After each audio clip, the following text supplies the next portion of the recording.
علیہ وآلہ وسلم جب تم رسولوں پر درود پڑھو تو مجھ پر بھی پڑھو، بے شک میں تمام جہانوں کے رب کا رسول ہوں۔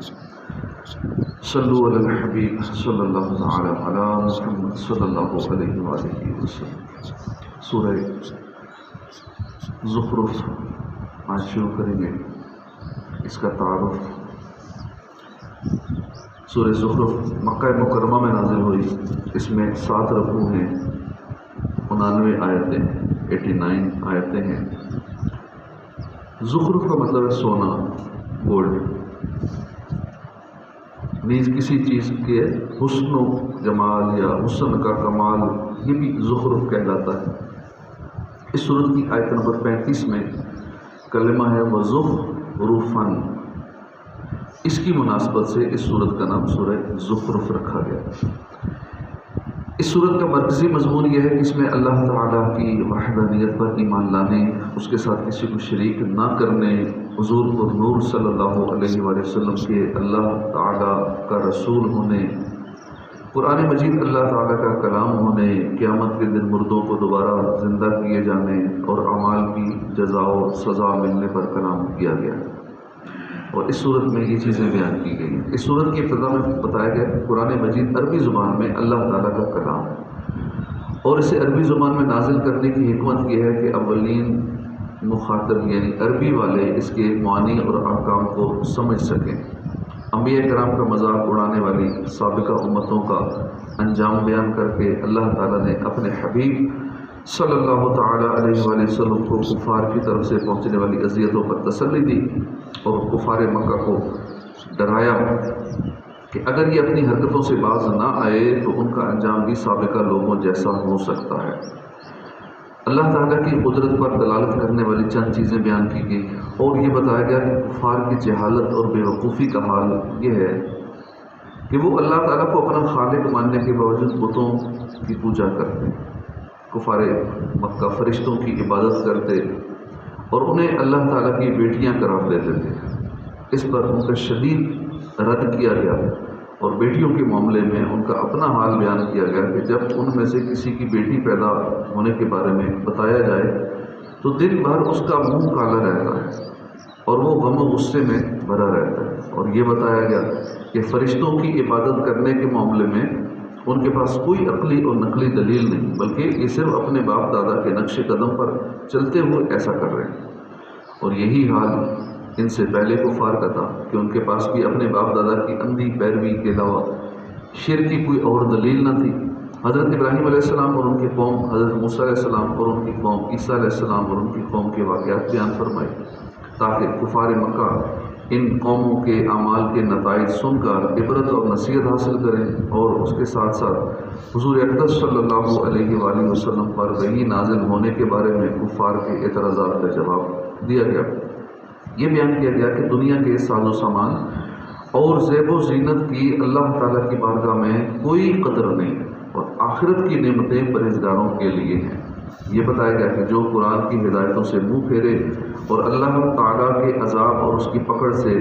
بے خوف ہو جائے تو اللہ تعالیٰ اس پر ایک شیطان مقرر کر دیتا ہے جو دنیا میں اس کے ساتھ رہتا ہے، اسے نیک کاموں سے روکتا ہے اور حرام کاموں میں مبتلا کرتا ہے، اور وہ شخص گمراہ ہونے کے باوجود یہ سمجھتا رہتا ہے کہ وہ ہدایت یافتہ ہے۔ نیز آخرت میں بھی وہ شیطان اس کا ساتھی ہوگا، اور اس وقت وہ شخص شیطان کے ساتھ پر حسرت اور افسوس کا اظہار کرے گا، لیکن اس کا کوئی فائدہ نہیں ہوگا اسے۔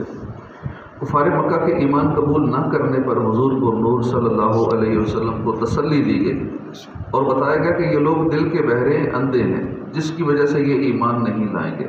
اس لیے آپ کفار کی سرکشی پر رنجیدہ نہ ہوں، بلکہ قرآن پاک کو مضبوطی سے تھامے رکھیں اور اس کے احکامات پر عمل کرتے رہیں۔ یہ بتایا گیا کہ متقی مسلمانوں کے علاوہ دیگر لوگ قیامت کے دن ایک دوسرے کے دشمن ہو جائیں گے،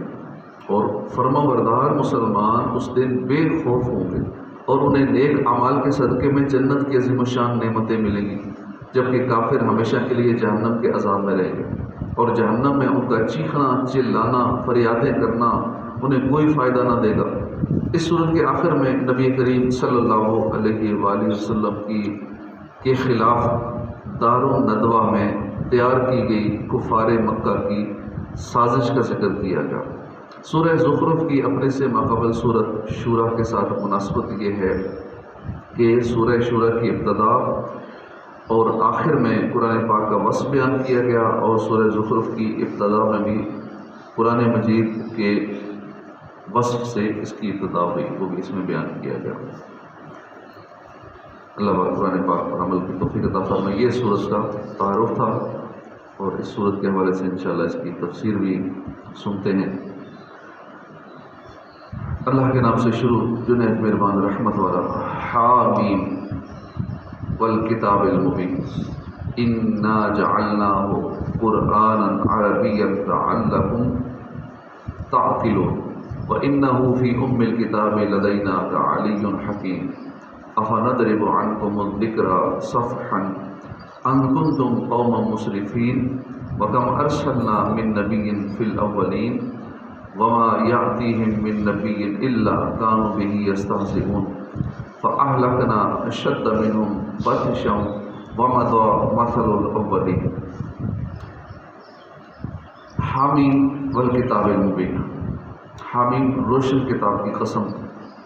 انا جعلناہ بے شک ہم نے اسے بنایا، قرآن عربی عربی قرآن، لعلکم تاکہ تم تعقلون سمجھو، وَإِنَّهُ فِي أُمِّ الْكِتَابِ اور بے شک وہ اصل کتاب میں ہے، لدینا ہمارے پاس، لعلی حکیم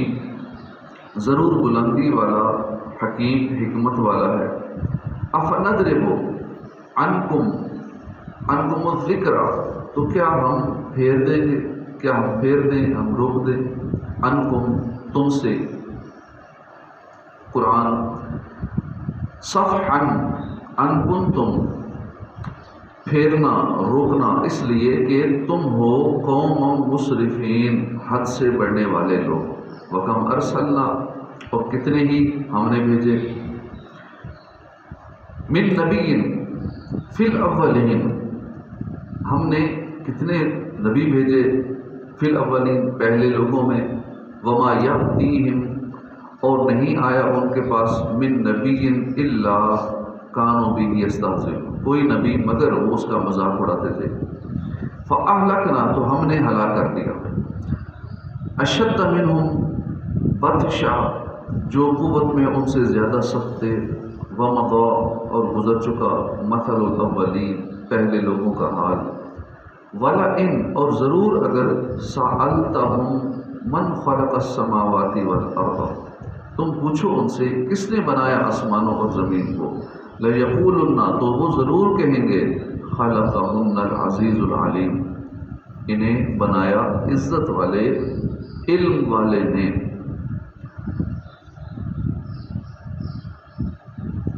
ترجمہ کنز العرفان۔ روشن کتاب کی قسم ہم نے اسے عربی قرآن اتارا تاکہ تم سمجھو۔ اس آیت اور اس کے بعد والی آیت کا خلاصہ یہ ہے کہ روشن کتاب قرآن پاک کی قسم جس نے ہدایت اور گمراہی کی راہیں جدا جدا اور واضح کر دی اور امت کی تمام شرعی ضروریات کو بیان فرما دیا۔ ہم نے اس قرآن کو عربی زبان میں اتارا کہ اے عرب والو تم اس کی معانی اور احکام کو سمجھ سکو۔ یاد رکھیں قرآن پاک کے سوا کوئی آسمانی کتاب عربی زبان میں نہ آئی، کیونکہ عرب میں حضرت اسماعیل علیہ السلام کے بعد حضور صلی اللہ علیہ وسلم کے علاوہ اور کوئی نبی تشریف نہ لائے۔ اس سے معلوم ہوا کہ عربی زبان تمام زبانوں سے اشرف ہے کہ اس زبان میں قرآن پاک آئے۔ حضور نور صلی اللہ علیہ وآلہ وسلم کی زبان عربی تھی، مرنے کے بعد سب کی زبان عربی ہو جاتی ہے، عربی میں ہی قبر میں اور قیامت کا جو حساب ہوگا عربی میں ہوگا، اور اہل جنت کی زبان بھی عربی ہوگی، جنت میں بھی سارے آپس میں عربی بولیں، سب کو آ جائے گی عربی۔ وَإِنَّهُ فِي أُمِّ الْكِتَابِ لَدَيْنَا لَعَلِيٌّ حَكِيمٌ اور بے شک وہ ہمارے پاس اصل کتاب ہے، یقیناً بلندی والا، حکمت والا ہے۔ یعنی بے شک قرآن پاک ہمارے پاس سب کتابوں کی بنیاد لوح محفوظ میں موجود ہے، اور اے اہل مکہ تم اگرچہ قرآن پاک کو جھٹلاتے رہو لیکن اس سے کوئی فرق نہیں پڑتا، کیونکہ ہمارے نزدیک اس کی شان بہت بلند ہے اور یہ تمام کتابوں سے اشرف و اعلیٰ ہے، کیونکہ اس جیسی کتاب لانے سے عاجز ہے اور یہ حکمت والا کلام ہے۔ افنضرب عنکم الذکر صفحا،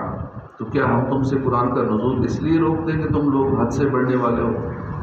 اس آیت کا معنی ہے یہ ہے کہ اے کفار مکہ، تمہارے کفر میں حد سے بڑھنے کی وجہ سے کیا ہم تمہیں بیکار چھوڑ دیں اور تمہاری طرف سے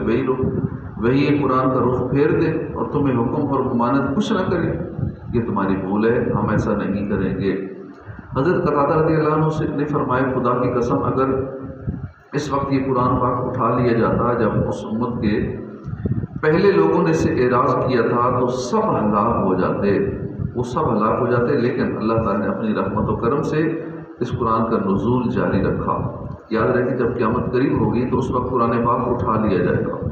جیسا کہ حضرت عبداللہ بن عمر رضی اللہ تعالیٰ عنہ سے روایت ہے، نبی اکرم صلی اللہ علیہ وسلم نے فرمایا، قیامت اس وقت تک قائم نہ ہوگی جب تک کہ